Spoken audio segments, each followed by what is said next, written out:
Entonces, buenas noches de nuevo. Entonces, bueno, antes de revisar un poco los ejercicios del capítulo 2, quería hacer como un comentario que me pasó con varios de ustedes, y es que a veces cuando estamos escribiendo nuestras funciones cometemos un error pequeño, y eso es lo que hace que, eh, pues que la función no haga lo que esperábamos.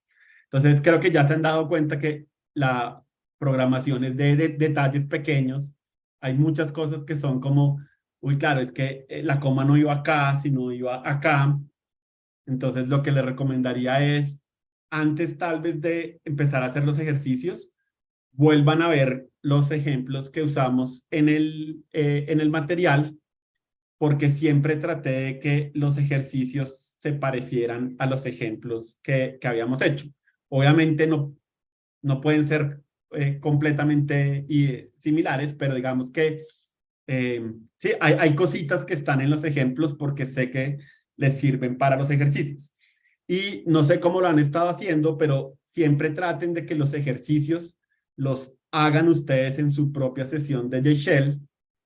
No solamente los vean hacer, sino que hay una parte importante del aprendizaje, que es que ustedes puedan escribir esos ejemplos, tenerlos en su sesión de JShell, y por supuesto, eh, no solamente quedarse con los ejemplos que hay en el material, sino también explorar un poco y decir como, venga, que voy a jugar, voy a cambiar esto acá, voy a hacer esto acá. Sí, no sientan miedo de tratar de romper las cosas que nosotros les dimos. Y les reitero también, los ejemplos están hechos también para que los utilicen en los ejercicios. Entonces, como les conté, para mí la marca de un buen programador es que si ya hay una función que haga algo y tengo una función que puede utilizar esa función para ser parte de lo que tiene que hacer, pues que la gente se sienta capaz de decir, listo, voy a reutilizar esta función. Entonces, los ejemplos son importantes que los tengan, en parte también porque les puede ayudar a que los ejercicios sean más sencillos. Entonces, bueno, empecemos a programar, que es lo que más nos gusta. Lo que más nos gustan, qué pena, yo limpio cosas aquí de mi trabajo. Listo, compartamos la pantalla. Uy, ¿qué hice? No, matemos eso. Listo, ahora sí. Listo. J Shell. Y hagámoslo un poquito más grande. Ahora sí.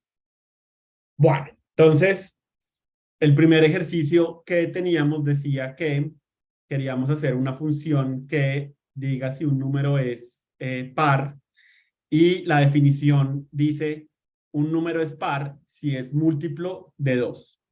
Entonces, primero empecemos por, cada vez que hagan una función, tal vez traten de imaginarse, o sea, lo primero que tienen que definir es, ok, ¿cuál es la firma de mi función?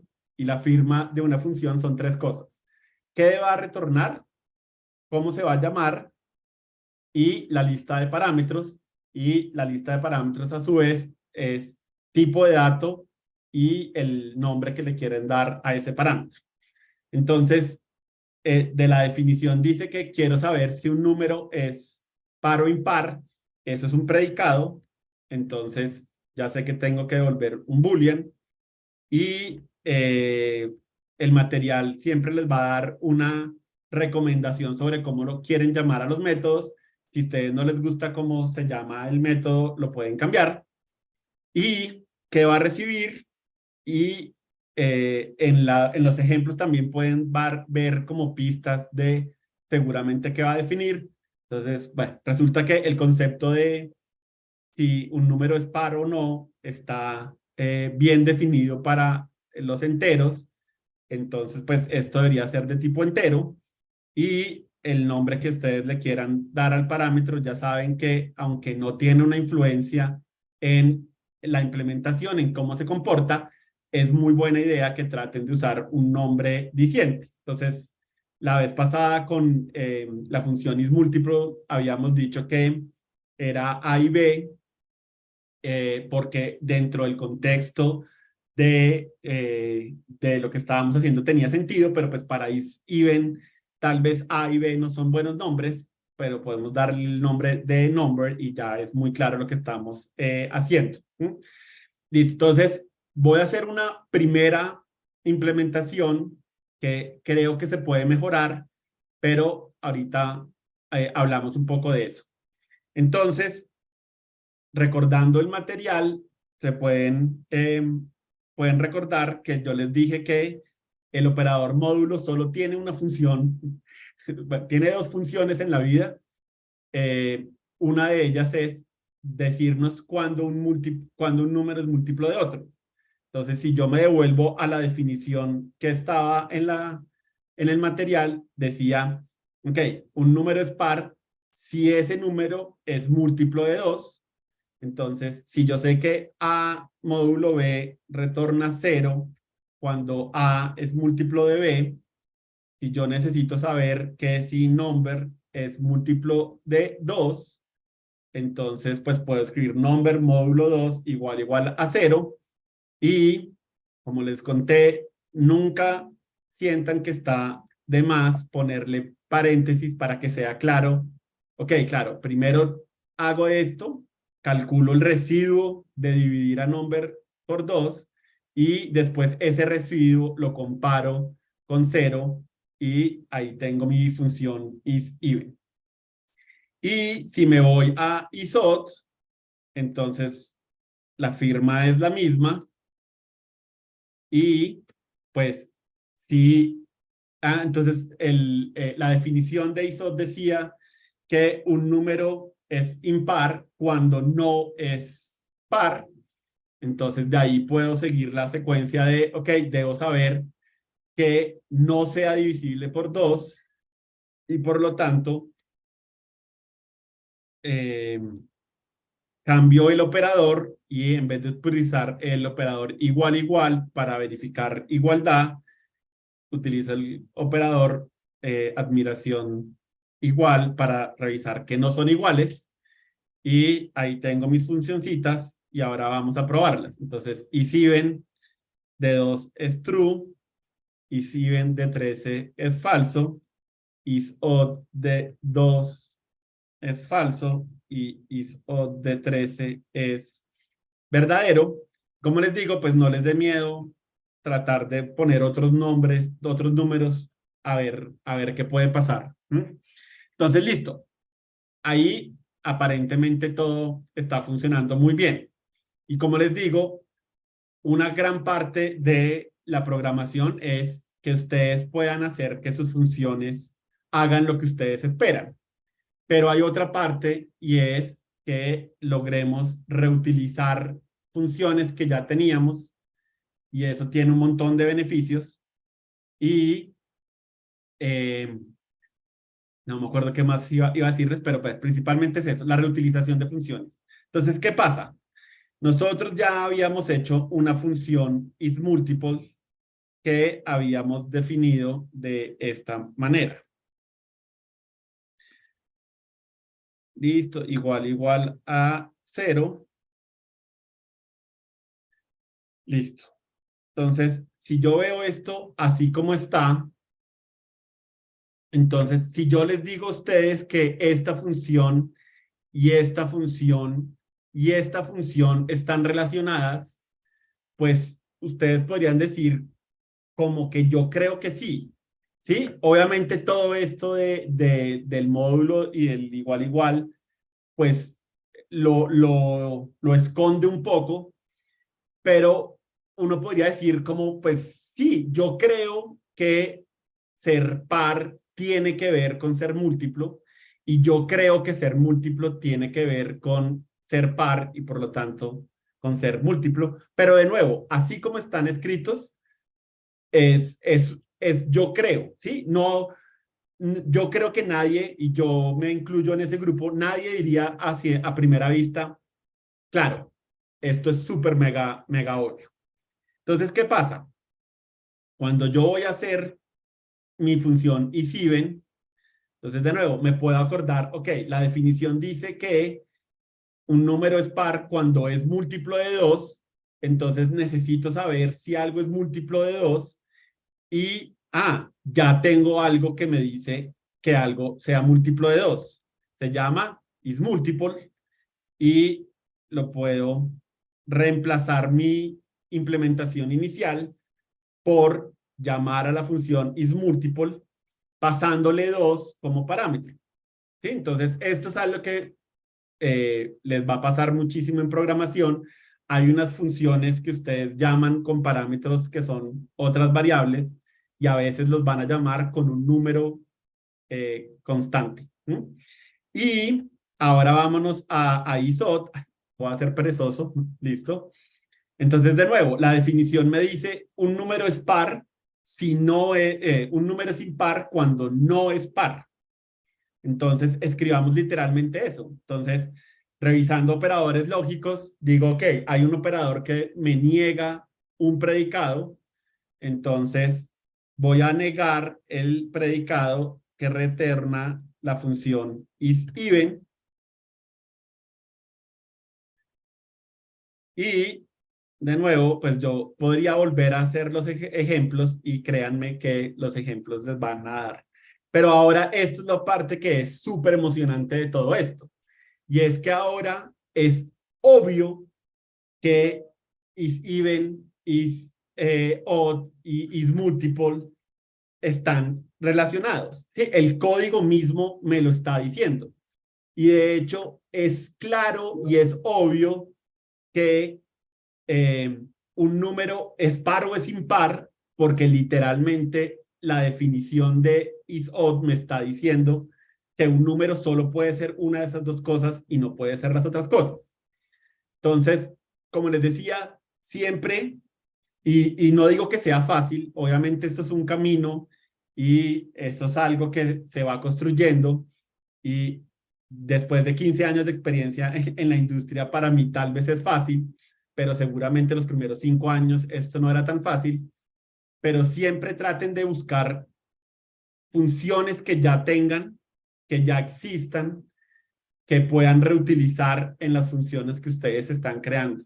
Y como les digo, además de que tienen, evitan repetición y la repetición es un problema grave en nuestra industria, pues miren, generan código que es muy fácil de leer y es muy fácil de entender relaciones que tal vez no eran fácil la primera vez.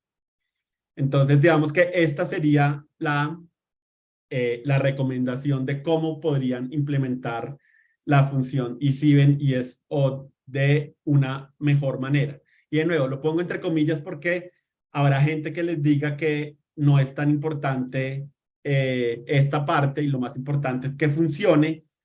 Como les digo, eso es en parte cierto, pero hacer que el código sea legible y sea fácil de entender para todo el mundo es también como una característica importante. Entonces, bueno, esa es la forma en que yo implementaría esos métodos.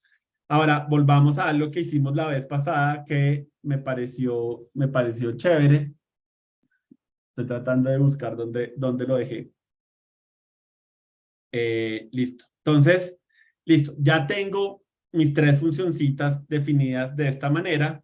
Entonces, de nuevo, recordemos qué es lo que significa esto que estamos haciendo acá. ¿Sí? Entonces, cuando yo tengo estas tres funciones y escribo en mi terminal que quiero saber si odd es, eh, es impar o no, entonces lo que él hace es decir, listo, voy a ir a buscar cómo está definido isOdd.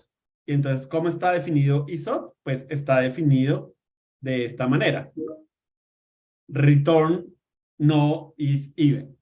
Listo. Entonces, eh, él llega a esto y dice, ok, otra vez soy una función, entonces va y busca cómo está definido isEven y isEven encuentra que está definido de esta manera y de nuevo encuentra otra función y va para acá y dice, ok, cómo está definido isMultiple y encuentra esto de acá. Entonces, listo. Cuando yo llamo a este isOdd, entonces de nuevo, este parámetro n es 13, por lo tanto, esto es 13. Y cuando llamo a isEven, de nuevo, este parámetro, este 13 es este parámetro int n, por lo tanto, esto es 13.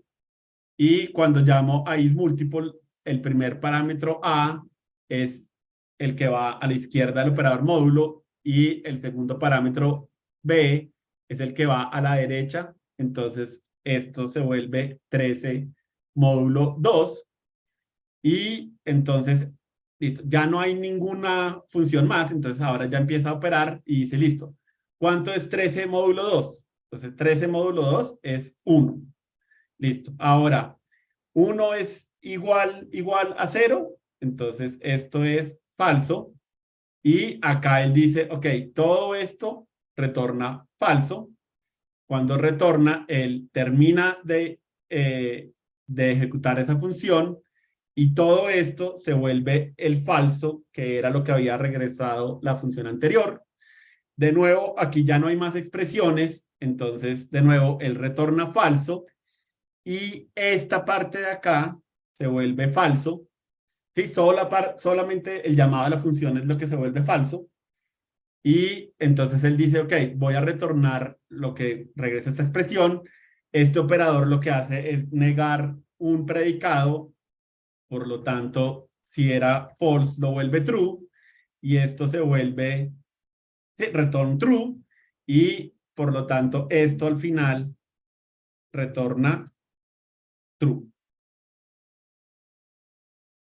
¿Sí? Entonces, eso es un poco lo que está pasando ahí por debajo. Él, sí, mira cómo está definida la función, empieza a evaluar todas las expresiones. Cuando ya queda una sola expresión, retorna esa expresión a la función a donde estaba declarada esa función y sigue haciendo eso hasta que llega a la última función que fue la que empezó todo y ahí es donde termina. Entonces, bueno, esa es un poco la magia que hay por detrás y lo quiero volver a mencionar por otro tema de, nuevamente, eh, cosas que tal vez se van a encontrar que les digan las personas. Entonces, va a haber alguien que les diga, esta implementación es bonita, pero es inútil porque es muy lenta de ejecutarse. Entonces, ¿a qué es lo que se refiere la persona cuando dice que es muy lenta? Cada vez que yo tengo una función que llama una función y esa función llama una función, eso toma tiempo. Eso no es mentira, ¿sí? Entonces, claro, si yo hago isOdd que llame a isEven y isEven que llame a isMultiple, en vez de decir, no, pues haga esto directamente, ay, n, listo. Es cierto que esto es más rápido y lo estoy poniendo con comillas por un tema que ya vamos a hablar, pero sí, es cierto que es más rápido. Entonces ahora hay una cosa que a nuestra industria le pasa que es rara y es que la industria ha cambiado un montón, pero la gente no aprende con un contexto. Entonces, cuando no aprenden con un contexto, cuando el contexto cambia, pues la gente sigue repitiendo cosas que ya no son tan ciertas como antes.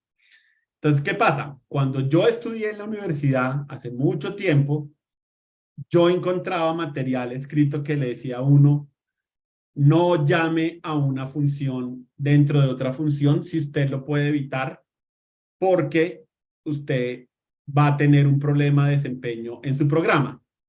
Y yo me acuerdo haber programado en computadoras muy viejitas, en donde efectivamente uno notaba la diferencia de usar funciones dentro de funciones o no usarlas. ¿Sí? Entonces, claro, ¿qué es lo que uno tiene que recordar? El hardware ha cambiado un montón. Y de hecho, no solamente el hardware, el compilador también ha cambiado un montón. Entonces resulta que ese traductor que nosotros tenemos es tan inteligente hoy en día que él a veces dice, venga, yo sé que esta función está declarada de una manera muy bonita para los humanos, pero a mí como compilador me sirve más tener esa función escrita de una manera óptima para mí. Entonces, a veces pasa que a pesar de que yo escribo el código de mi manera más bonita y legible como esta, al final el compilador decide transformar esta función y la transforma en la otra implementación que les mostré. Entonces, hoy en día a veces pasa que a pesar de que el código sea lento, a la hora de ejecutarlo, el código es igual de rápido que si lo hubiéramos hecho de la otra manera que no es tan buena para la legibilidad del código. Entonces, a veces pasa que la gente dice, no, es que este código es muy lento, yo me rehúso a escribir código así y lo reemplazan y cuando van a medir el desempeño es el mismo. Entonces, sí, ¿qué es lo que está pasando? Pues claro, el compilador a veces nos da una manito y dice, ¿sabe qué? Yo le voy a ayudar a que su código siga siendo legible, pero le voy a ayudar, entre comillas, a que siga siendo legible, pero al ejecutarlo sea igual de rápido. ¿Sí? Entonces, todo este tema de, ay, es que el código así es inútil, ¿sí? Es mucho más complicado de lo que la gente a veces repite. Y definitivamente hay muchas veces que la rapidez del software no nos afecta puntualmente, entre otras cosas porque la diferencia de tiempos es seguramente milisegundos. ¿Sí? Un computador está optimizado hoy en día para hacer este tipo de operaciones, entonces tal vez lo que nos estamos ahorrando son milisegundos y esa cantidad de milisegundos el usuario final jamás los hubiera notado. ¿Sí? Entonces, bueno, eh, eso es un poco para que entiendan, número uno, porque tal vez no van a encontrar mucho código escrito de esta manera. Y si alguna vez ustedes escriben código así y alguien les trata de decir que es lento, que tengan un poco un contexto de por qué la persona cree que es lento, hasta dónde es cierto y hasta dónde tal vez no es tan cierto. ¿Sí? Entonces, bueno, y de hecho, creo que hoy en día en la industria todo el mundo tiene claro que hacer código legible es más importante que hacer código que sea rápido, lo que quiera que signifique ser rápido, porque como les digo, a veces la gente que dice, no, yo quiero que sea más rápido y milisegundos más rápido, pues no van a hacer ninguna diferencia. ¿Alguien tenía una pregunta? Bueno, entonces, eso era un poco lo que quería hablarles de ISOT y Sieben, pero teníamos más ejercicios. Hay, entre otras cosas, esperen que... Listo. Entonces, devolvámonos a esto para hablar de los ejercicios, ¿no? Entonces, bueno, ISOT y Sieben, aquí está. Entonces, listo. Escriba una función diferencia de cuadrados que tome dos enteros y retorne el resultado de a cuadrado menos b cuadrado. Entonces, acordémonos que no existe el operador cuadrado o elevado a la 2, ni siquiera existe el operador potenciación en Java, pero pues básicamente eso significa A por A, y para multiplicar podemos usar el operador asterisco, y eh, esto nos da la pista de que son dos enteros, igual esto nos da la reiteración de que son dos enteros, y también pues podemos acordarnos que la operación de dos enteros siempre resulta un entero. Entonces pues esta operación así como está definida debería dar un entero, y de nuevo los ejemplos nos ayudan a saber que es cierto. Entonces, listo, tratemos de implementar nuestra función difference of squares. Entonces, retorna un entero, llamémosla así, y de nuevo estamos en el territorio en donde A y B son nombres razonables porque en matemáticas la gente los utiliza para hablar de dos números que son conocidos, y dijimos que A por A menos B por B. Y no me acuerdo exactamente los ejemplos, pero, uy,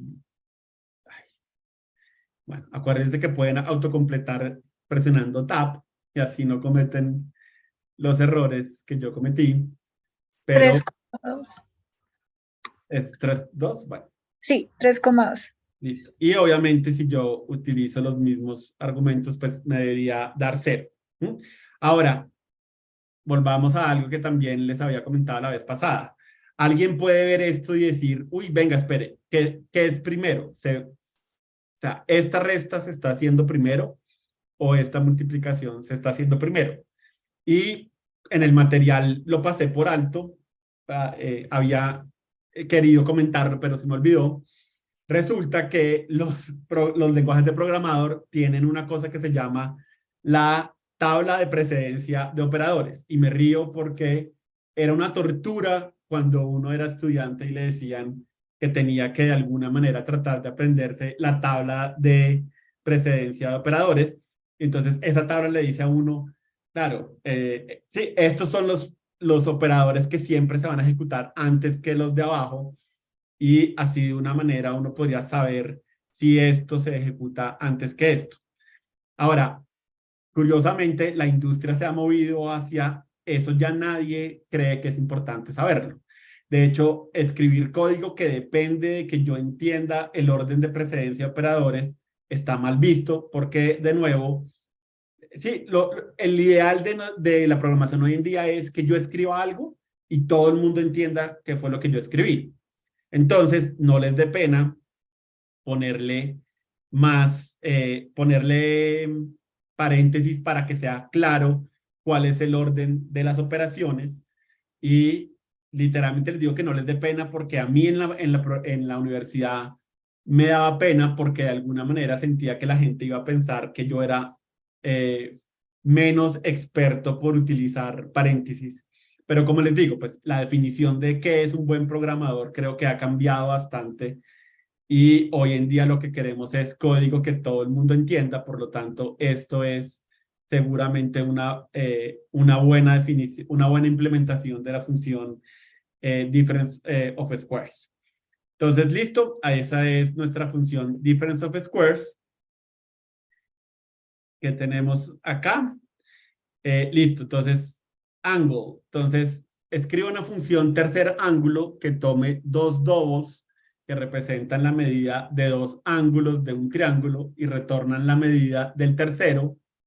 Y los tres ángulos de un triángulo suman 180, así que si usted sustrae la suma de los dos ángulos de 180, eso le debería dar la medida de el tercer ángulo.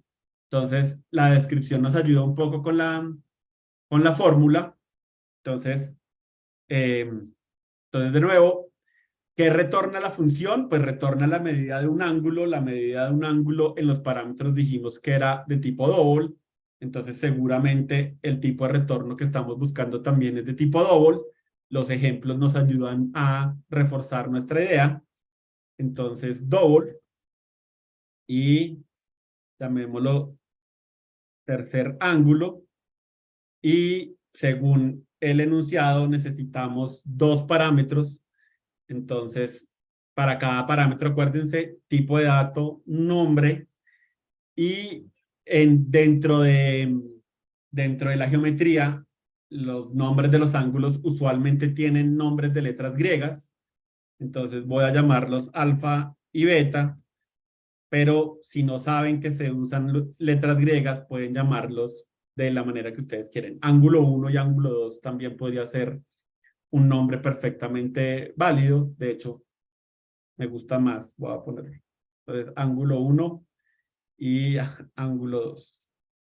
Entonces, acuérdense, si ustedes quieren mezclar letras y números, está bien. Lo único que no pueden hacer es ponerle espacios porque el compilador se va a hacer un 8 con eso.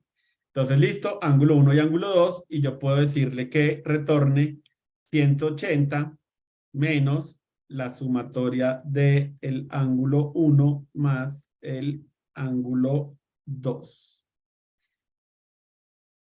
Listo. Y si ustedes no quisieran usar paréntesis, entonces Qué podrían... pena, una pregunta. Es que yo solo estoy viendo la guía. No sé si soy yo o no estás mostrando. Y yo No, tienes también toda noté la eso. razón. Es que como tengo que estar cambiando de un lado para otro, Ah, se ok, me olvida. gracias.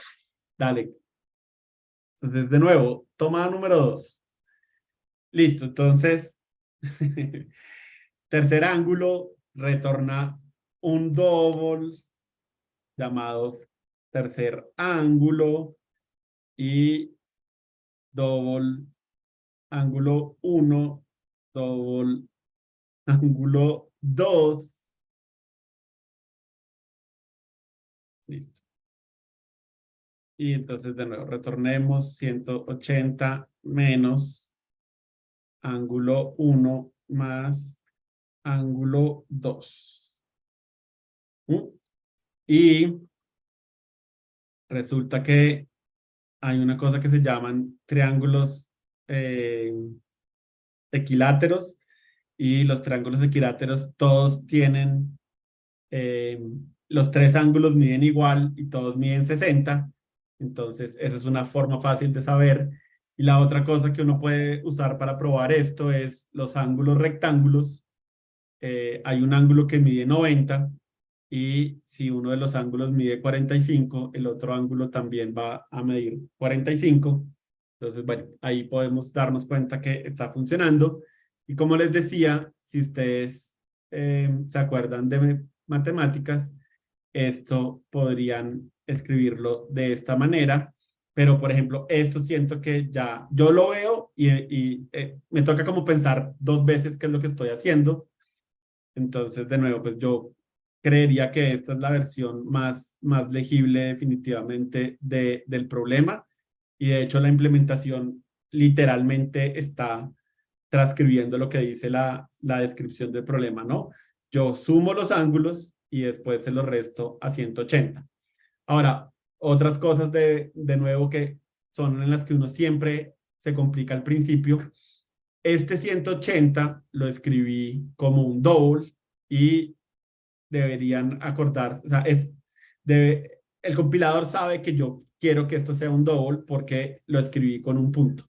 Si lo hubiera escrito sin un punto, el compilador hubiera pensado que esto es un entero. Entonces, ¿qué pasa?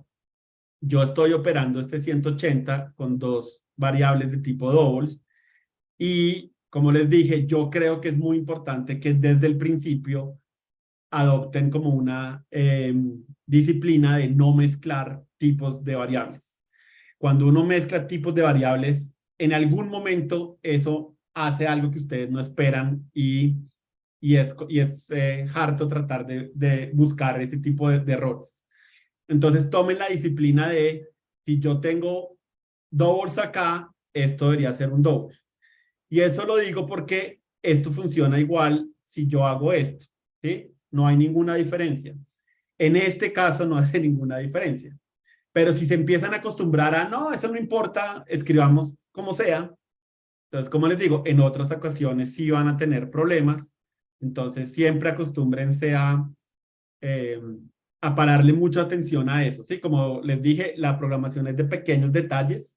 Entonces, si estoy operando con doubles, entonces ese 180 debería ser de tipo double, porque es realmente lo que yo espero que haga eh, el ambiente de ejecución. Sí, Java es lo que yo espero que haga. Listo. ¿Qué, qué otro problema teníamos? Entonces, listo, teníamos last y truncate. Listo. Estos dos problemas tienen sus cosas complicadas. Entonces, si se les hizo muy difícil, es normal de alguna manera. Entonces, listo, ¿qué es la función último dígito? Pues es una función que si yo le paso un número entero, me regresa el último dígito de ese número. Entonces, ¿qué pasa? Cuando estábamos viendo los operadores numéricos, yo les dije que el operador módulo retornaba el residuo de la división. Y si se acuerdan un poco de la aritmética que les enseñaron, cuando yo divido por 10, es como si yo corriera una coma en un número, por lo tanto, el residuo es lo que queda después de la coma. Y si yo muevo la coma, lo que queda después de la coma, pues es el último dígito. Entonces, si solamente van a aprender dos cosas del operador módulo, aprendan cómo escribir la función isMultiple y cómo escribir la función lastDigit, y después se pueden olvidar del operador módulo. Creo que son las únicas dos cosas que yo he hecho, que he utilizado en mi vida profesional. Sí, ahora digo, olvídense de la manera, no se estresen si dicen, uy, pero ¿para qué más se puede usar? Esas dos son las más usadas, pero obviamente si algún día necesitan por alguna razón importante saber de verdad el residuo de una división, pues sepan que ahí está. Entonces, acuérdense siempre, JShell, lo que tiene más bonito de JShell es que es muy fácil hacer experimentos. Entonces pueden decir como, venga, ¿qué pasa si yo hago esto?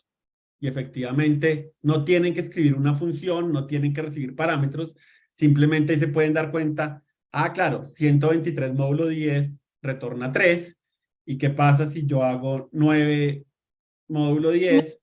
Pantalla, estamos viendo el documento. Prometo que voy a ser mejor, se me va a olvidar menos. Está listo, en JShell, limpiemos todo esto. Listo, para que no haya tanta basurita. Entonces, si van a implementar una función y dicen, uy, yo no sé si esto funciona así o así, o quieren literalmente hacer pruebas con los operadores para ver si hacen lo que ustedes quieren, entonces, como les digo, escriben en JShell 123 módulo 10 y ahí les dice, eso va a regresar 3, y si ustedes escriben 9 módulo 10, escribe 9, y si escriben 0 módulo 10, devuelve 0, y ahí pueden darse cuenta como si hace lo que ustedes creen que hace o no, y si no, pues pueden, sí, como esto que hace, y esto que hace, y esto que hace, y bueno. Entonces, eso es lo más chévere de JShell, que es una forma que ustedes pueden como hacer experimentos muy rápidamente y muy fácil. Entonces, bueno, ahora sí volviendo a nuestra función, entonces devuelve un entero, lo vamos a llamar lastDigit, recibimos un parámetro que también es de tipo entero, y ya aprendimos que el truco es módulo 10, y si yo llamo a lastDigit de 1, 2, 3, regresa 3, si hago 9, 9, regresa 9, si hago 6, regresa 6, si hago 0, regresa 0. Entonces, de nuevo, todo esto dependía de que se acordaran un poco de aritmética, por eso les digo que si les pareció muy difícil, a mí también me pareció muy difícil la primera vez, pero ahora ya se pueden llevar el truco, ya pueden saber el truco, y en el momento en que esto sea importante, útil, práctico para alguna de sus funciones, pues ya saben que el truco es módulo 10. Listo. Ahora, hay otra función que es más o menos como de la misma forma, que es truncar, y esto dice que truncar lo que hace es retornar el número que yo le pasé como si yo le quitara ese último dígito. Entonces, alguien puede pensar que se parece un poco a esto y que tal vez hay una forma de combinarlos, pero no, realmente no hay una forma de combinarlos. Y esta función especialmente tiene la misión de recordarles algo que es una fuente de dolor de cabeza para los programadores a veces. Entonces, la vez pasada les dije que siempre tengan en la cabeza que cuando yo opero dos doubles, retorna un double. Cuando yo opero dos ints, devuelve un int. Y eso a veces hace cosas que yo no esperaría. Entonces, por ejemplo, si yo le digo a él que haga 1 dividido 2, eso regresa a 0, y tal vez no es lo que yo esperaba. Tal vez lo que yo esperaba es que regresara a 0.5, y todo el problema es que si yo estoy operando ints, pues me regresa un int. El int no puede representar la coma, por lo tanto, esa información se pierde y solo me regresa 0. Y si yo quiero que regrese 0.5, pues tengo que regresar, operar 1.0 y 2.0. Entonces, ¿a qué va todo esto? Entonces, de nuevo, si yo me acuerdo de el truco de las digit, que dividir por 10 es correr una coma, entonces, ¿qué pasa si yo a dos números enteros, hacia un número entero lo divido por el 10 entero? Pues va a correr la coma y esa parte decimal no la va a poder representar y por lo tanto, de alguna manera va a truncar el número. Entonces, de nuevo, cascarita el ejercicio, yo sé, pero es muy importante que esto lo tengan súper mega claro en sus programas, porque a todos nos ha pasado que escribimos un problema, una función, y no entendemos por qué no está haciendo lo que queremos que haga y termina siendo el incidente. Entonces, estoy tratando de evitarles un poco de molestias futuras. Podríamos decir como, ok, ¿qué pasa si yo sigo haciendo este truquito hasta donde puedo llegar? Y pues, ¿sí? Una vez que yo llego a un solo dígito, pues ya regreso 0 y ahí ya me quedo en 0, 0, 0 y digamos que ahí puedo ir como desbastando un número para que sea más visible si quieren, miren así. Entonces, sí, ese regresa 1, 2, 3, 4, 5 y si yo hago así 1, 2, 3, 4 y 1, 2, 3, 4 regreso 1, 2, 3 y bueno, y ahí caemos en eso. Bueno, y obviamente 0, 0. Bueno, entonces, todo esto iba a, escribamos una función que se llame truncate, que reciba un número y devuelva ese número dividido por 10 y de nuevo, para que lo hagamos diferente.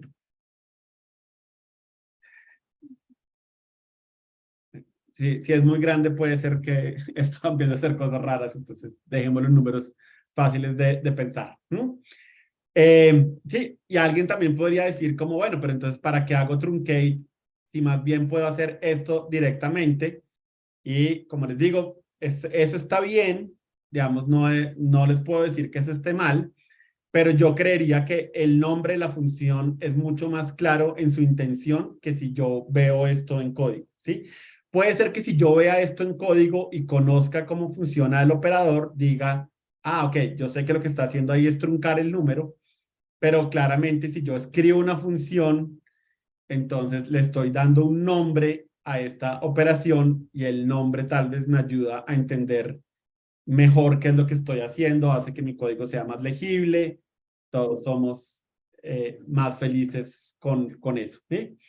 Entonces, bueno, como les digo, esto lo pueden simplemente recordar como, ok, sé cómo voy a truncar, o sea, sé cómo implementar truncate, sé cómo implementar las digits, eh, no es importante pues que aprendan todas las cosas raras que uno puede hacer con la división de dos enteros, pero estas creo que son como las más útiles de alguna manera.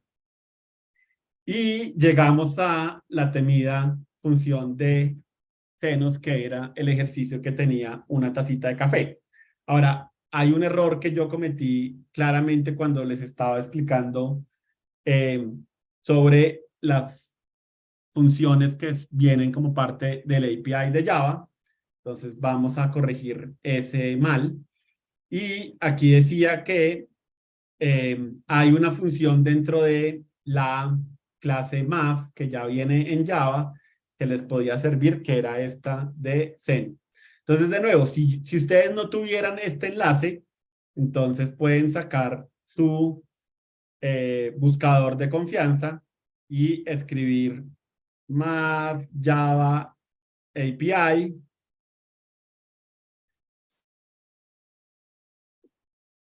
Después algún día les cuento por qué me sugiere primero, la versión 8.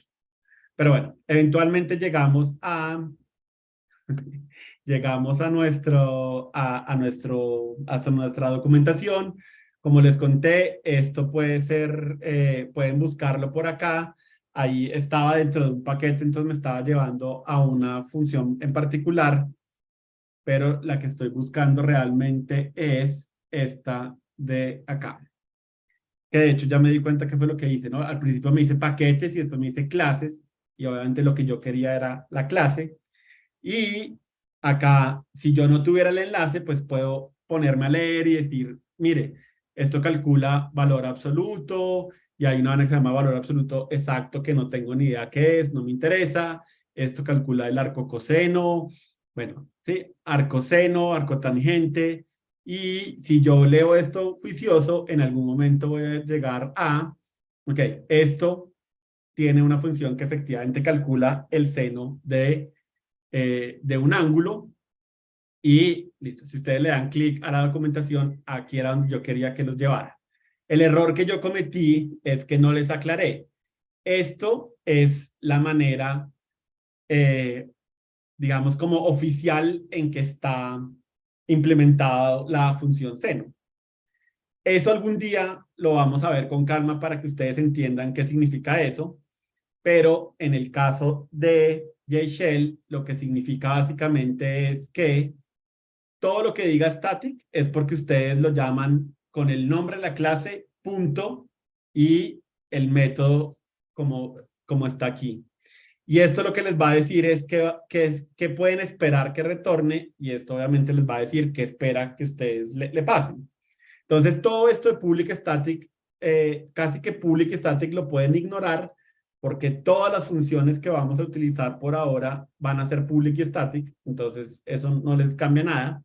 Y lo importante que se acuerden es, si esto se llama sin, entonces la manera en que ustedes lo utilizan es math.sin.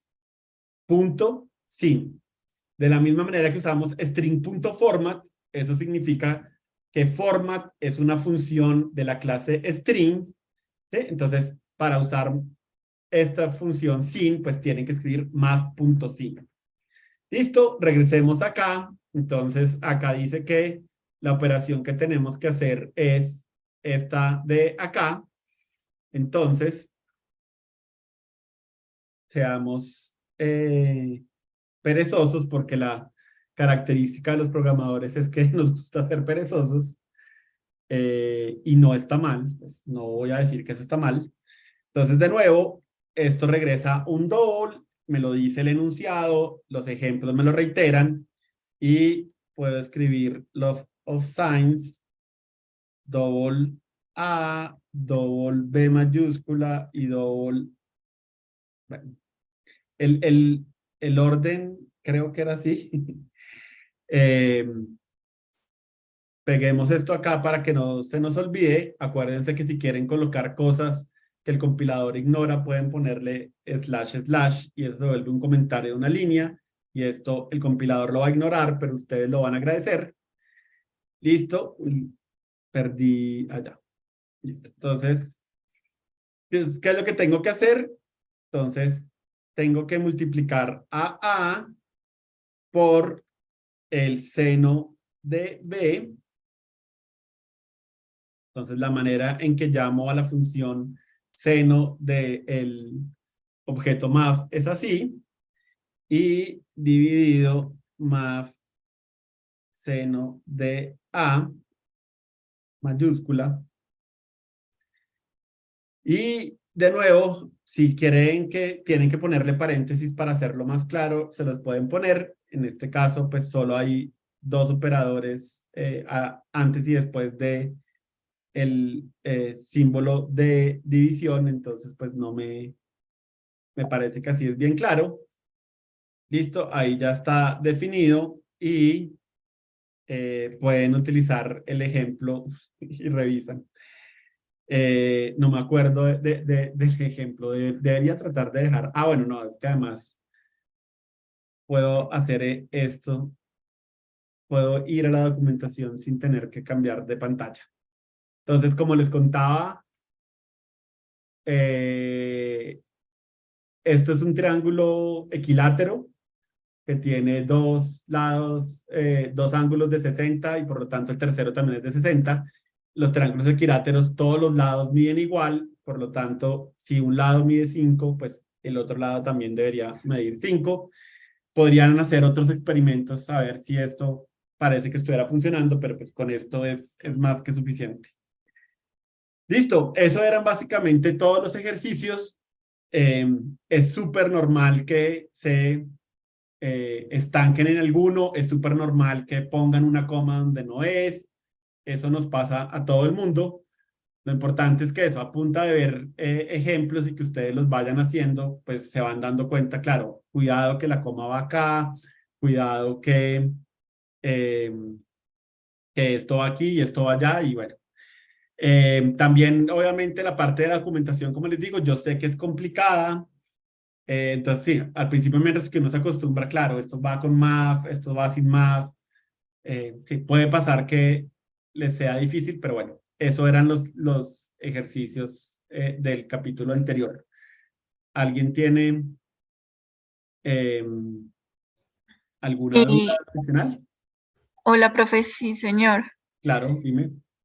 Bueno, es que no sé cómo podamos, desde ese link que tú nos envías para poder consultar información, hay una parte donde hayan ejemplos, porque de pronto en los Sí, ejemplos se pueda encontrar que si usan el mat punto o no, listo. o cómo Entonces, uno puede descartar eso de que sí se debe usar el mat punto algo, como para que uno no se entonces, pierda. ¿Sí? como les conté, yo trato de que los ejemplos les ayuden a ustedes a darse cuenta de esas cosas y utilicé Ok, .sqrt como para darles una pista. Claramente es una pésima pista. Debía haber sido más claro y más empático en cómo podían usar ustedes las funciones de map.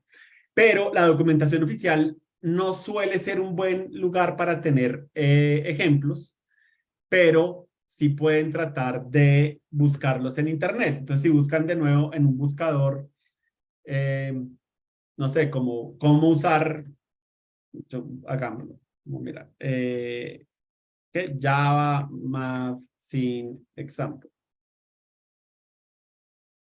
Entonces, de nuevo, hay un punto en que uno aprende como qué páginas son buenas. A mí este Geeks for Geeks a veces me parece que se enreda un poco, pero bueno, pues miremos a ver qué. Y bueno, sí, y efectivamente ahí hay un ejemplo de math.sin y pues lo puedes ver con mayúscula. Pero claramente el error principal fue mío porque debía haber sido más claro en hacer énfasis en cómo se llamaban esos métodos de math. Pero de nuevo, si en algún momento necesitan, sí, utilicen el buscador que prefieran y pueden buscar eh, ejemplos y eso les puede servir. Y obviamente, pues, si necesitan asesoría, pues nos pueden contactar y con el mayor de los gustos les recordamos. Pero sí, la documentación oficial no tiene ejemplos o a veces tiene ejemplos como de algo muy puntual y no siempre es lo que uno necesita.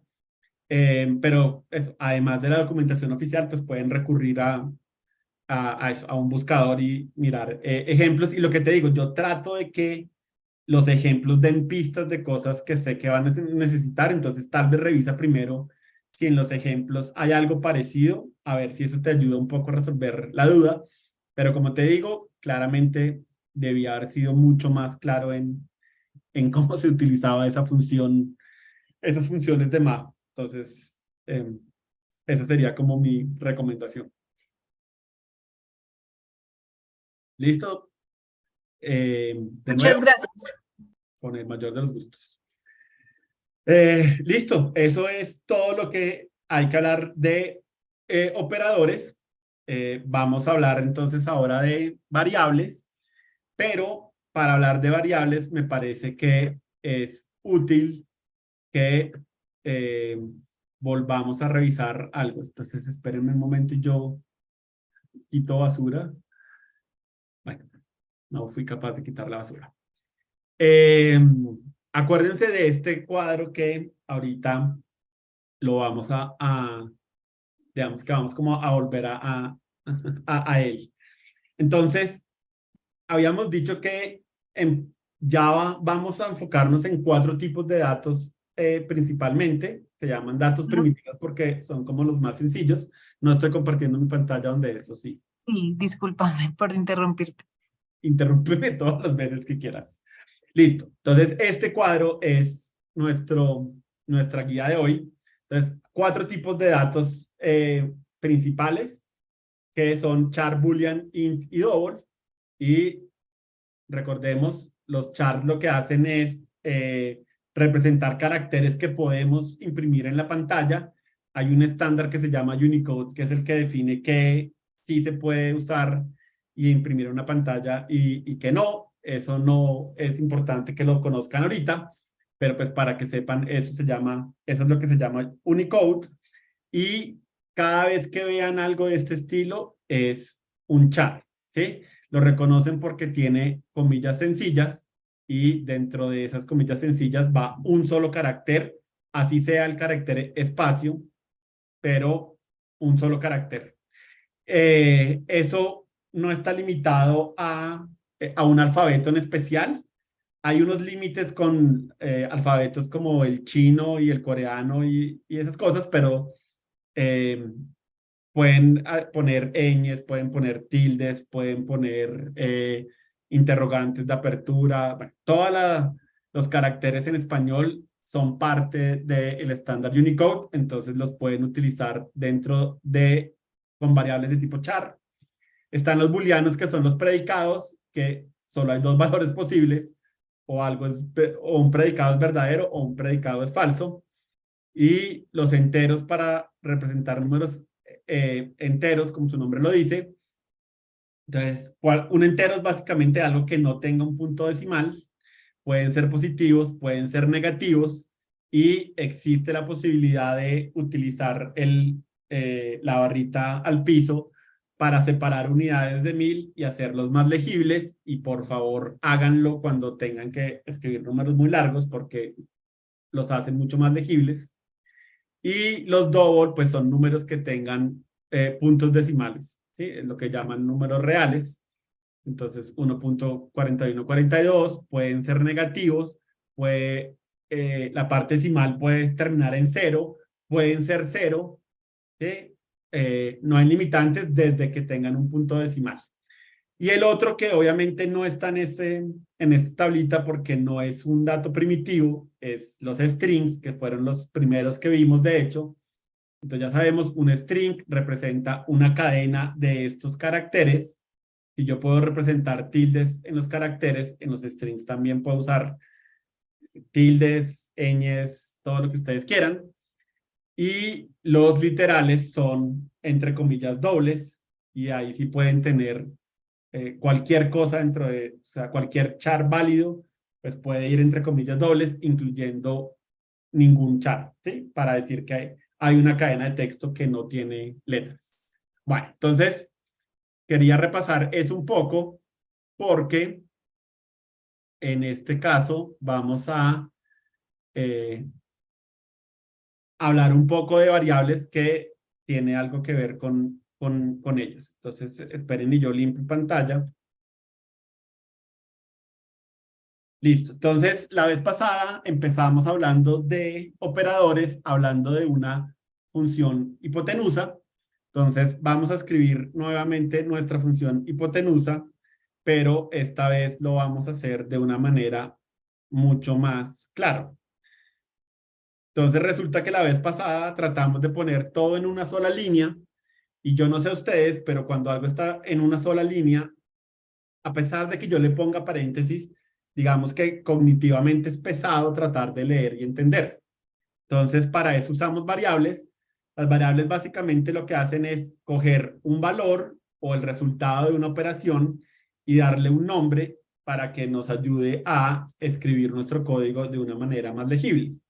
Entonces, la primera parte de hallar la hipotenusa es multiplicar a por a. Entonces, podemos crear una variable con var y llamarla el cuadrado de a, y la vamos a inicializar con el valor de a por a. Y de la misma manera podemos definir una variable cuadrado de b y la inicializamos con la operación B por B y podemos hacer una función que se llame la suma de cuadrados y la inicializamos con la sumatoria de el cuadrado de A más el cuadrado de B. Y por último, regresamos la raíz cuadrada de la suma de los cuadrados. Listo. Y si esto nos quedó bien, entonces, de nuevo, si yo llamo a hipotenusa de 3, 4, debería regresarme 5. Entonces, miren que no le cambiamos la funcionalidad. La función hace lo mismo que estaba haciendo antes, pero lo que hacemos básicamente es coger estas pequeñas partes del código, darles un nombre y ahora leer lo que hace la hipotenusa es mucho más sencillo. Calculamos el cuadrado de A, calculamos el cuadrado de B, sumamos los cuadrados, hallamos la raíz cuadrada de la suma de los cuadrados. ¿Sí? Entonces, ¿para qué sirven las variables? Básicamente para eso, para hacer que nuestro código sea más fácil de leer, más fácil de entender. Hay un pedazo extraño de eso y es que diferentes personas tienen diferentes definiciones de qué es un código que sea legible. Entonces, de nuevo, va a haber gente que les va a decir que esto es un despropósito y es demasiado complejo y que sería más sencillo hacer la otra versión. De nuevo, ¿no? Eso es un poco como relativo. Mi opinión es que más variables no hacen peor al código, entre comillas. Entonces, si ustedes quieren poner muchas variables, seguramente si ustedes utilizan un buen nombre para esas variables, seguramente están haciendo a su código más legible. Ahora, volvamos a la historia del contexto. Cuando yo empecé a programar, también habían material en la literatura que decía no defina muchas variables porque eso puede tener un problema de desempeño en su computador. Y como les digo, seguramente hay gente que todavía cree que eso sigue siendo vigente.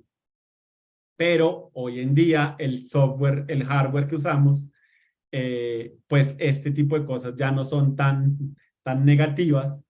Entonces, pues sí, hay gente que se acostumbró a no utilizar variables de esta manera, pero como les digo, yo se lo recomiendo. Yo creo que hace mucho mejor el código y lo hace más legible y más mantenible y bueno, tiene un montón de virtudes sin ningún efecto negativo importante, ¿sí?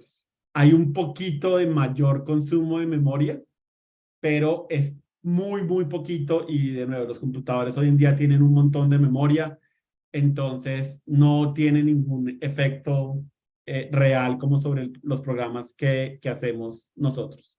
Y como les digo, el compilador a veces dice, uy, yo sé lo que está haciendo esta persona, voy a reescribir este programa para que no utilice tantas variables, entonces puede ser que ni siquiera el código que se ejecute utilice todas las variables que nosotros escribimos, entonces escriban muchas variables que lo haga legible para ustedes y que no tenga ningún impacto con el computador.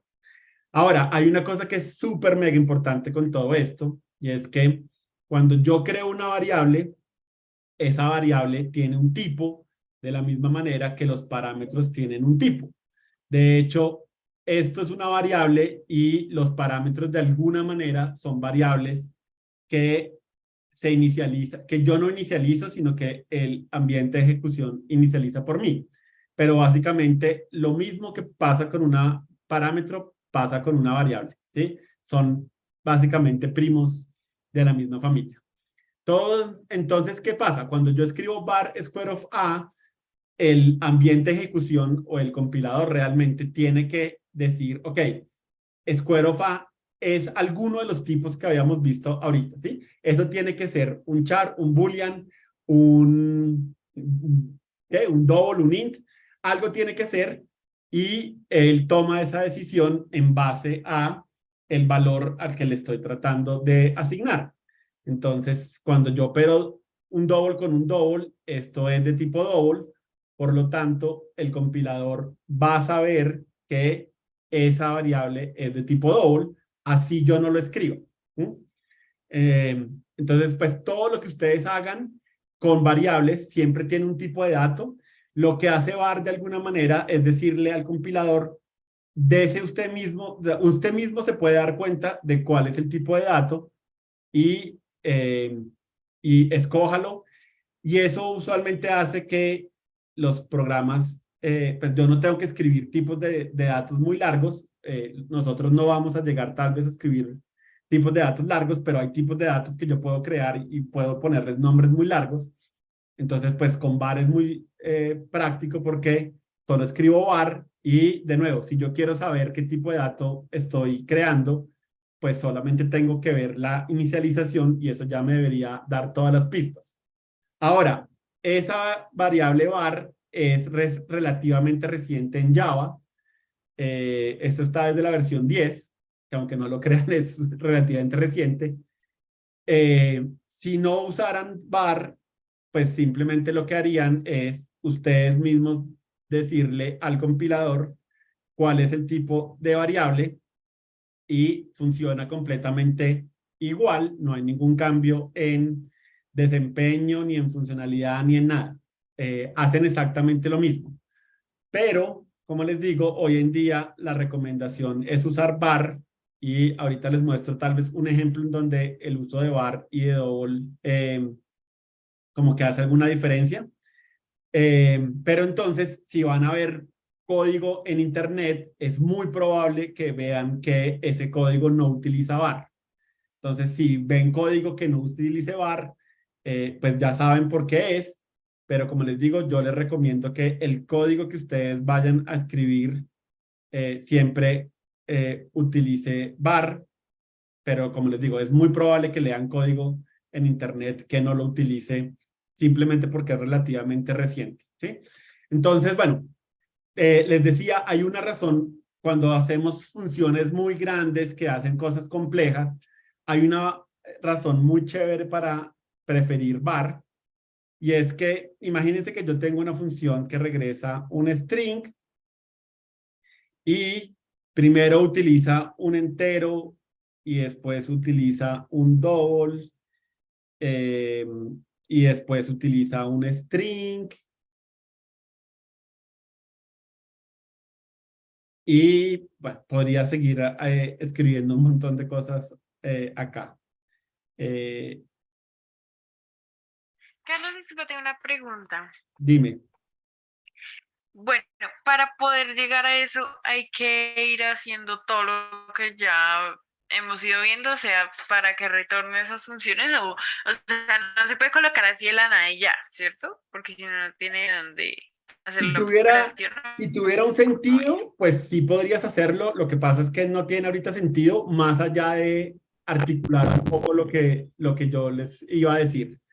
Entonces, ¿qué pasa? Cuando yo uso una función que usa muchas variables y todavía no hemos llegado allá, pero vamos a llegar allá en algún momento, miren que utilizar el nombre del tipo de dato hace que los nombres queden desalineados.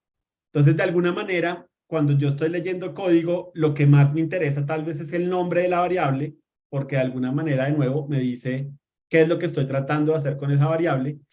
Entonces, miren que acá empieza N, X, S, bar, ¿sí? Me toca empezar como a mover la cabeza para tratar de encontrar el nombre de la variable.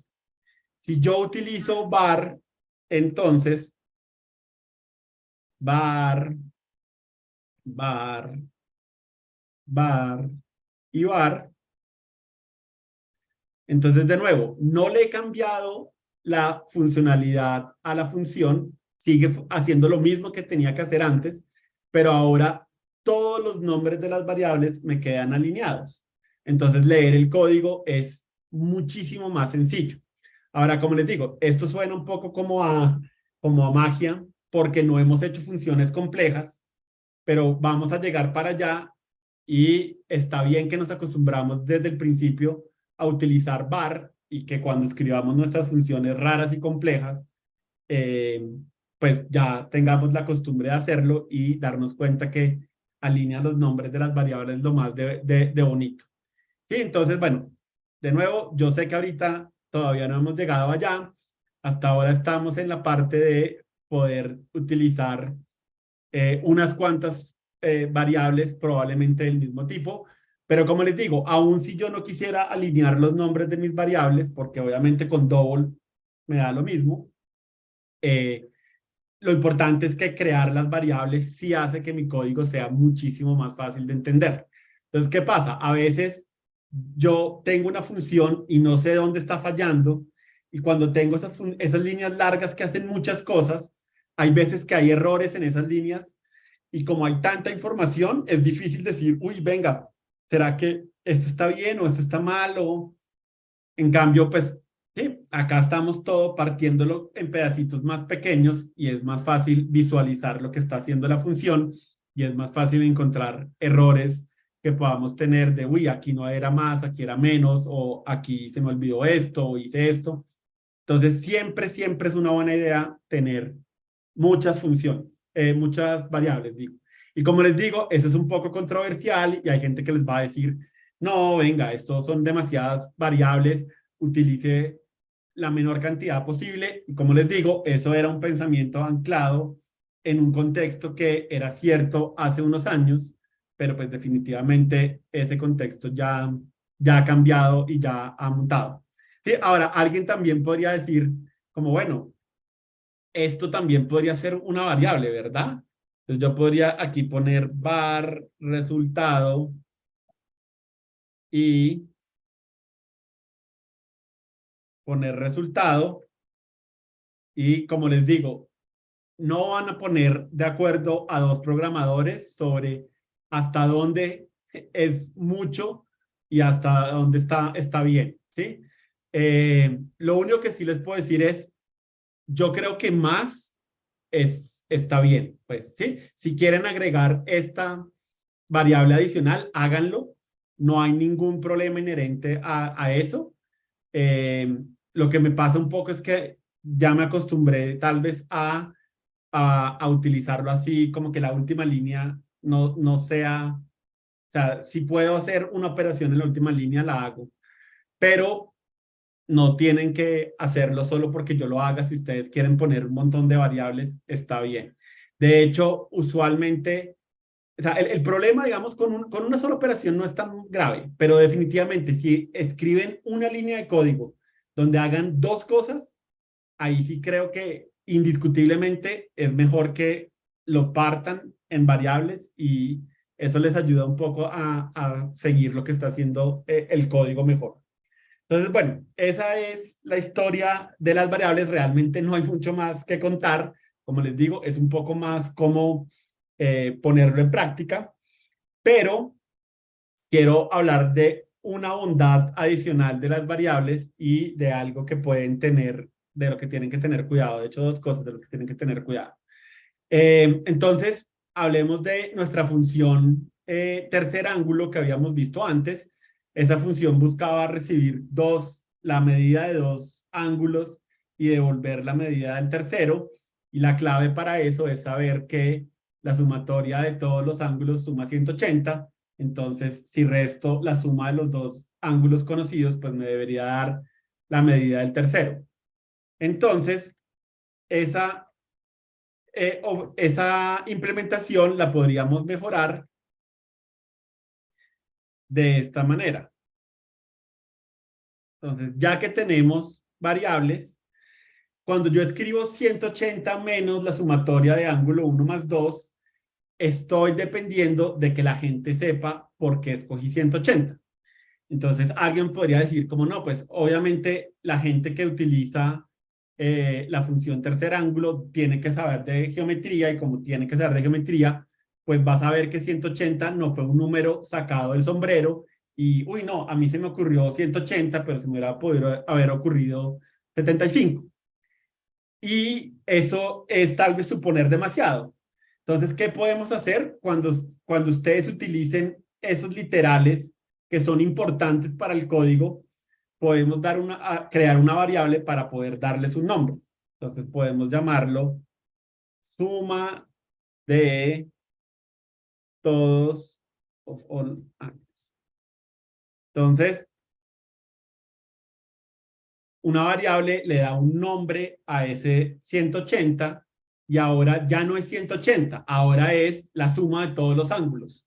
Y puede ser que yo sepa por qué es 180, pero si no sé qué es 180, me puedo quedar con, ok, es la sumatoria de todos los ángulos. No me interesa saber cuál es la ley que lo demuestra. Se me olvidó cómo se llaman las leyes en matemáticas. Pero bueno, sí, no me importa por qué es 180. Lo que me importa es, ok, sí, sé que todos los ángulos suman eso y puedo crear otra variable para sumar. Uy, aquí se me fue esto re mal escrito. Entonces, ángulo 1 y ángulo 2. Estoy haciendo Spanglish, pero impresionante.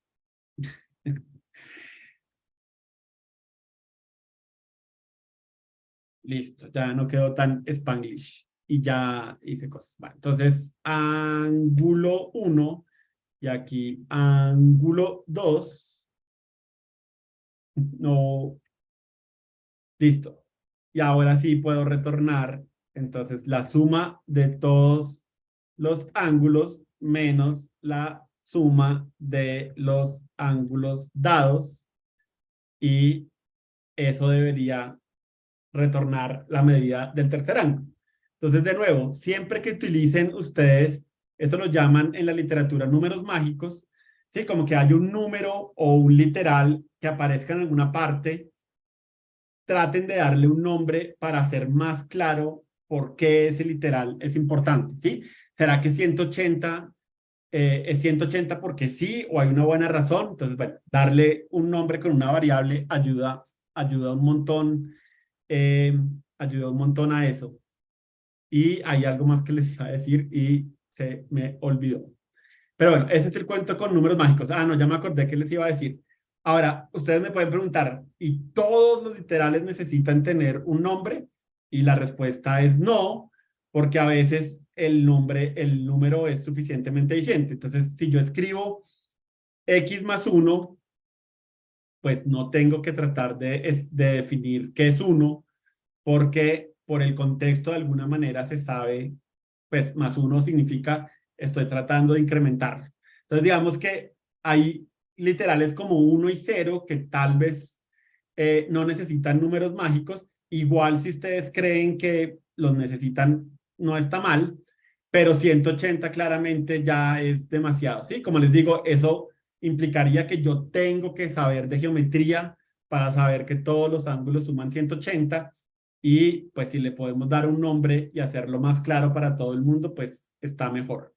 Entonces, listo. Ese es el otro uso de variables que quiero que tengan en la cabeza, pero ahora vamos a hablar de cosas con las que tienen que tener cuidado.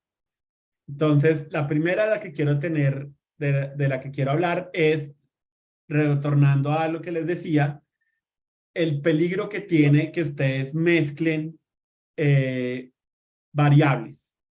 Entonces, ¿qué pasa? De nuevo, var va a tomar el tipo de dato de el valor que ustedes le estén asignando.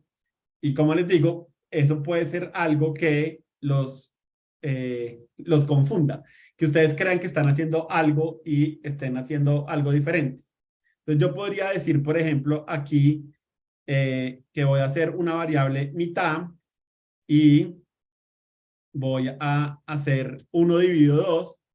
Y como les digo, pues esto es de tipo entero, esto va a quedar de tipo entero y puede ser que yo crea que esto debería ser de tipo doble, porque literalmente estoy escribiendo 1 dividido 2, pero pues así no funcionan las cosas. Aún si yo usara la manera anterior y dijera, listo, voy a crear una variable de tipo doble y hago 1 dividido 3. Bueno, esto, sí, aquí funciona con double, pero de nuevo, si yo usaría var, yo puedo creer que esto me va a retornar lo que espero. Entonces las cosas, miren que ni siquiera me regresa exactamente lo que espero, ¿no? Me regresa un double, pero después de haber perdido lo decimal. Entonces, el error aquí, ¿qué es? Que yo sé que el 1 y el 3 son enteros, pero de este lado estoy tratando de usar doubles. Y como les digo, eso tiene un montón de problemas en que si yo empiezo a mezclar esas variables, pues al final pueden pasar cosas raras. Entonces, como les decía acá, yo sé que quiero capturar ese valor de 180 en una variable, entonces tengan mucho cuidado con el tipo de literal que van a utilizar. Si necesitan que esto sea un double, entonces tengan cuidado de utilizar un literal de tipo double que tenga un punto. Y como les digo, es muy fácil que uno diga como, ay, pues, si yo puedo poner 180 y funciona igual, entonces hagamos eso y nada malo puede pasar. Y como les digo, hay un montón de veces que me ha pasado que estoy revisando código que escribo y digo, qué bruto, esto no era 180, sino era 180.0. ¿Sí? Entonces, estoy tratando de ser súper insistente en eso porque, como les digo, quiero evitarles errores raros. Puede ser que ahorita suene un poco esotérico porque ustedes digan, no, pero ¿cuándo nos va a pasar algo de ese estilo? Pero como les digo, es mejor que empiecen a tener esto en su cabeza y no que después tengan problemas, ¿sí? Entonces, ojo con mezclar tipos de datos. Si ustedes van a hacer una división y necesitan guardarlo como un double, entonces estos tienen que ser doubles también, ¿no? Tiene que ser 1.0 dividido 3.0 para que les dé el resultado correcto. Entonces, bueno, llévense, acuérdense un poco, déjenlo ahí como en remojo en su cabeza. Yo creo que si a uno desde el principio le muestran esto, sí, puede ser que nunca se tropiecen con esto y eso espero que les suceda realmente. Bueno, ahora hay otro mal súper generalizado de consejos que hace mucho tiempo eran válidos y ya no son válidos. Entonces, hubo una época en que cuando yo programaba, de nuevo, ¿no? Había un poco como de quién es el mejor programador y una de las cosas que la gente asumía que nos hacía mejores programadores era quién utilizaba la menor cantidad de variables. Y vuelvo y les digo, puede ser que hace tiempo, puede ser no, de hecho, hace tiempo eso tenía algo de valor, pero hace muchísimos años, al menos 20 y tal vez 30, que ya no tiene ningún sentido porque el hardware ha evolucionado. Entonces, alguien podría decir, no, es que utilizar tantas variables está mal, pero digamos que utilizar variables en concepto está bien, entonces voy a crear una sola variable y la voy a reutilizar para todo. Entonces, creemos una variable que se llame ángulo. Realmente no necesito la hipotenusa, necesito el tercer ángulo. Entonces, llamémoslo esto ángulo 1 y esto llamémoslo ángulo 2. Listo. Entonces, listo. Yo dije que está bien ponerle un nombre a ese literal, entonces pongámosle un nombre. Y ahora sé que tengo que restarle ángulo 1 y ángulo 2, entonces hagamos esto así. Angle.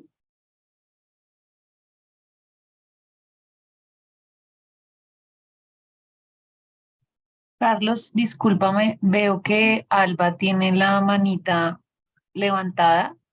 No sé si tengas alguna pregunta. Ay, sí, Alba, disculpa, no sé, pensé que me lo tenía que mostrar más visible y no lo vi. Pero sí, dinos, Alba, ¿tienes alguna pregunta? Por acá estoy. Gracias, María. Ya se me había olvidado. A ver, fue en el ejercicio de la ley de los senos, porque en la documentación oficial dice que está esperando un ángulo en radianes y uno, o sea, vi que escribió la función y no hizo ninguna conversión e igual funcionó, Esos porque no son, entiendo. No, como si quieres, ahorita, eso es entrar en discusiones que tienen que ver con como con los ángulos y eso, y creo que eso nos desvía un poco. En algún momento, si quieres, te lo contesto, pero tratemos como de cerrar todo este tema de variables y eso, ¿te parece? Bueno, chévere. Pero sí, Gracias. es tiene que ver con ángulos. Y la respuesta es que realmente pudo haber tenido un poco más de rigor, pero como te digo, pues tratemos de cerrar estos temas. Entonces, bueno, esto definitivamente, o sea, si ustedes se van a llevar una idea de esto, húyanle a escribir código de este estilo. Entonces, ahora, estas líneas parecen básicamente como un trabalenguas. Sí, todo listo. Si yo tengo una variable, pues yo puedo reasignarle un valor. ¿Sí? Si yo hago var n igual a 1, después puedo decir, no, ¿sabe qué? Ahora n es igual a 2. Eso es una pésima idea. Entonces, ¿qué está haciendo esto acá?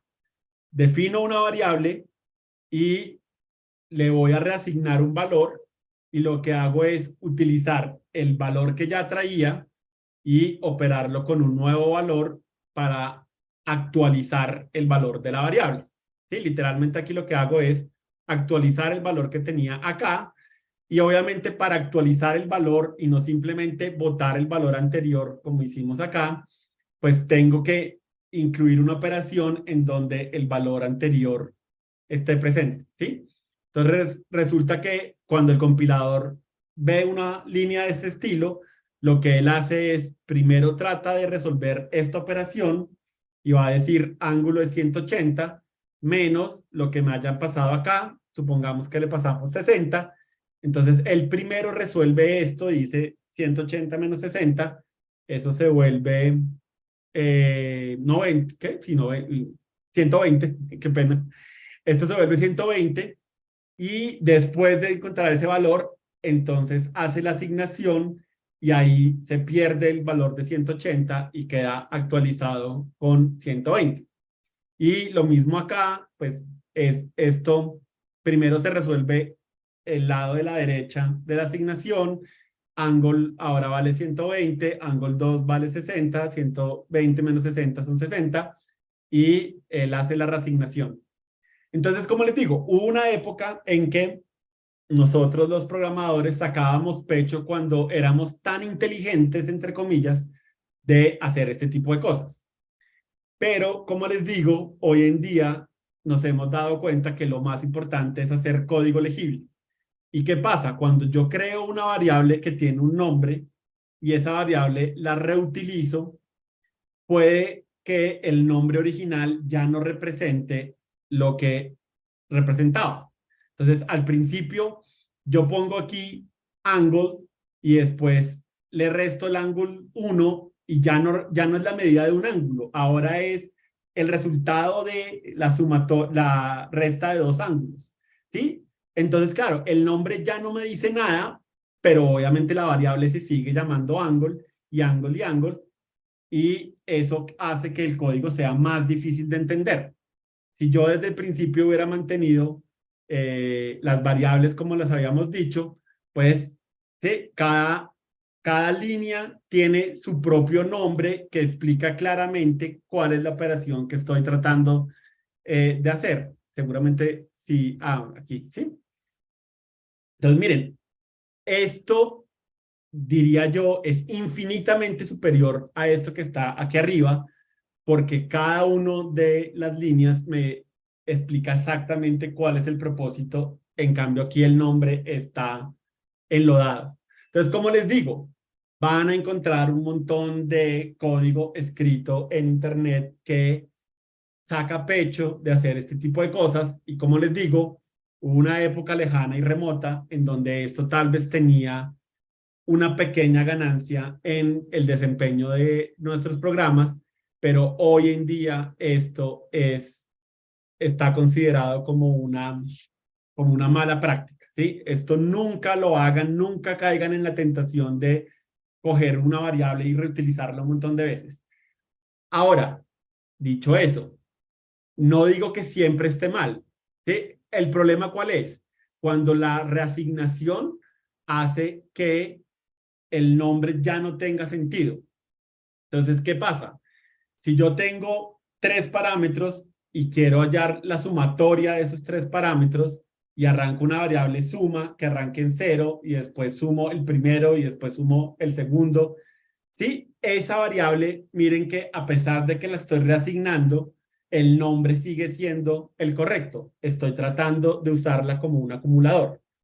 Entonces, no es satanizar el uso de la reasignación porque sí, pero el 99% de las veces que ustedes encuentren código que reutiliza variables, estoy seguro que lo hacen porque creen que lo están haciendo por el beneficio del desempeño del programa, así eso ya no sea tan cierto.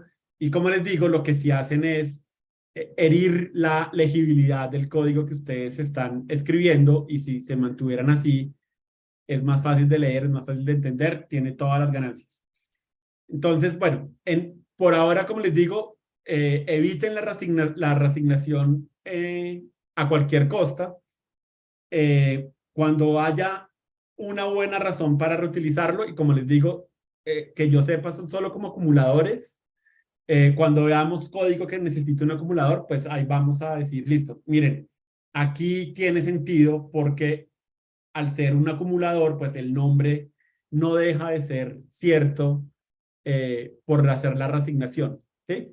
Pero como les digo, si eso suena muy esotérico, por ahora solo llévense que esto está muy, muy mal visto hoy en día, por lo que les digo, porque hace muchísimo más difícil de entender el código, y desafortunadamente van a encontrar código escrito así por todas partes. Inclusive puede ser que lleguen a trabajar con gente que haga código así, y como les digo, es un poco desafortunado porque es gente que tal vez aprendió que eso estaba bien en un momento en que tal vez estaba bien, pero no aprendieron el contexto de por qué estaba bien, y cuando el contexto cambió, pues nunca se dieron cuenta que eso ya no era una buena práctica. Entonces, bueno, eso es básicamente todo lo que les quería enseñar de variables. Como les digo, es simplemente una manera de hacer el código más fácil de entender, de evitar errores. Entonces, y bueno, y obviamente en la medida que hagamos más funciones, que hagan cosas más complejas, el uso de variables inclusive se va a volver indispensable. Pero pues, por ahora, por lo menos, las funciones que hagamos se van a volver un poco más legibles. ¿Dudas al respecto? ¿Algo que quieran que vuelva a explicar? ¿Algo que quiera volver a revisar? Igual, como les digo, esto es algo que pueden volver a leer el material, seguir haciendo los ejercicios, revisarlos, y eso les ayuda un poco a que puedan entender de qué se trata todo. Vamos a revisar entonces los ejercicios para ver si tienen dudas sobre ellos, pero para que los hagan ya ustedes en su tiempo. Ay, esperen. Esto es más fácil si lo hago sin presión. Gracias. Entonces, ahora sí, ejercicio distancia. Entonces, escriba una función que calcule la distancia entre 2 puntos.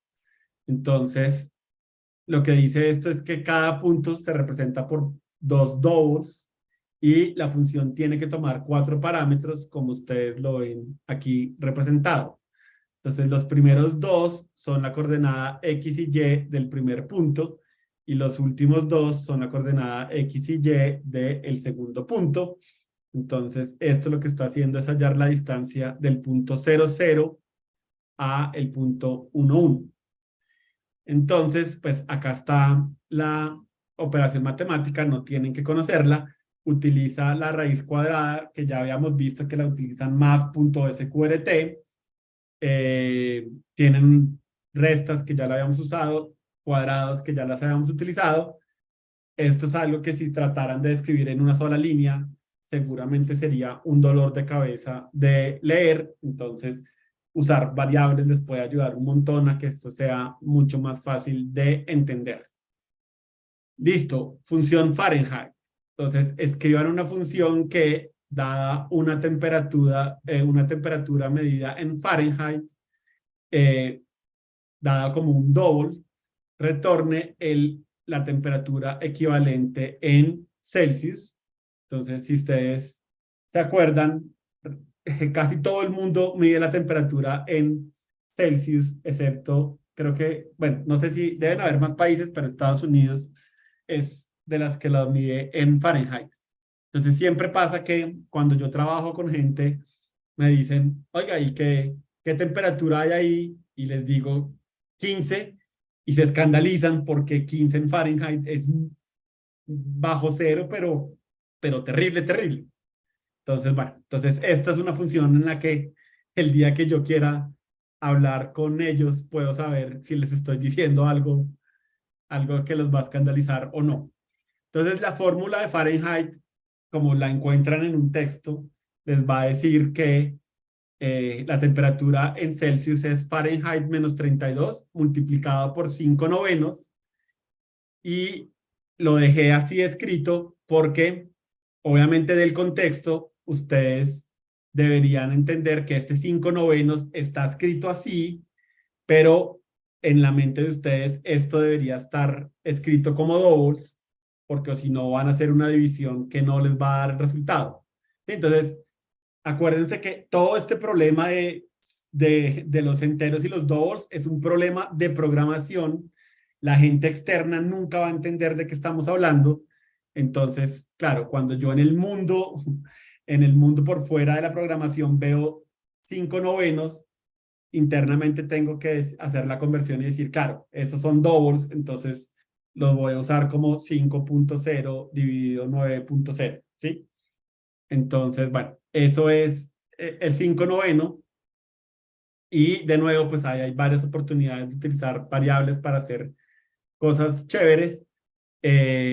Para que sepan, el bajo cero de Fahrenheit es 32 grados.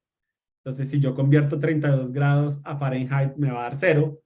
Y 60, que claramente es una temperatura que en Celsius sería terrible, pues es realmente como 15. Es solamente 15, entonces pues no es tan grave. Entonces, bueno, eso es la medida de Fahrenheit. Y tenemos un problema que, de nuevo, tiene una tacita de café, porque los va a poner a hacer algo que no hemos hecho directamente, pero que creo que si uno se pone a jugar, puede ser que encuentren la forma de hacerlo. Si no la encuentran, no hay problema, se las contamos y ya después la aprenden. Y, digamos, hay una historia que tal vez nunca les he contado. Yo creo que el 80% de cosas que yo sé en programación es porque alguien me las explicó, ¿sí? Entonces, nada, que no se den cuenta cómo hacer esto, sino que se los cuenten, está bien. Lo importante es generar el conocimiento y no que ustedes mismos se den cuenta de los trucos. Entonces, listo. Este problema lo que dice es que un triángulo es un polígono cerrado de 3 lados. Cada lado tiene una longitud, pero hay una pregunta que es interesante, y es, si yo pienso en 3 lados al azar, ¿será que siempre puedo dibujar un triángulo con esos lados? ¿O hay una condición que tienen que tener esos lados para que yo pueda crear el triángulo? Y la respuesta es, efectivamente, 3 lados al azar no siempre generan un triángulo, y hay una condición que tiene que pasar para que esos triángulos para que esas longitudes puedan ser triángulos. Entonces, la condición que tiene que ser cierto es: tomen el lado más largo de los 3 lados que están tratando de utilizar y sumen los otros lados y comparen esas dos longitudes. Entonces, por este lado 5 y por este lado 7. Si el lado más grande es menor, estrictamente menor, que la sumatoria de los otros dos, entonces sí es un triángulo. Entonces, 5 es menor que 7, eso es cierto, por lo tanto, yo puedo crear un triángulo que tenga longitud 3, 4, 5. En este caso, 17 es el lado mayor, la sumatoria de los dos otros lados es 17. 17 no es menor que 17, 17 es igual, pero no es menor. Por lo tanto, es imposible que yo haga un triángulo que tenga estas medidas, ¿sí? Entonces, lo que queremos hacer es una función que básicamente, dados los tres lados, me diga si sí puedo hacer un triángulo con ellos o no con esta operación que les digo. Entonces, como les digo, eso puede sonar súper esotérico porque ¿cómo carajos voy a encontrar yo el lado más grande de estos tres? Entonces, lo que les decía en el material es que la clase math ya trae un método que se llama max, que si yo le doy dos números, me regresa el mayor de ellos. Entonces, yo puedo hacer cosas como math.max 3.0 y 4.0, y eso me regresa 4.0. Entonces, yo quisiera hacer algo así, pero no existe. No hay una manera de pasarle 3, él solo recibe 2. Entonces, como les decía, hay una manera simpática de utilizar esta función que recibe dos números para que ustedes encuentren el mayor de tres números. Entonces, como les digo, eso es una tacita de café. No digo que sea fácil, pero pues traten de hacer experimentos y cosas a ver si se les ocurre una buena manera. Después de que tengan el mayor, ahora tienen que encontrar la sumatoria de los otros dos. Y de nuevo, hay una manera simpática de encontrar eso sin saber cuáles son los menores. Entonces traten de ver si la pueden hallar. Y una vez que tengan el mayor y la sumatoria de los menores, allá simplemente es compararlo con un menor que, y eso es todo. Entonces, espero que esos ejercicios sean interesantes. Como les digo, pueden ser un poco difíciles al principio, pero bueno, pues cualquier duda que vayan teniendo, estamos súper pendientes para ayudárselas a contestar. Entonces, bueno, voy a terminar la grabación, pero no voy a terminar la llamada, no se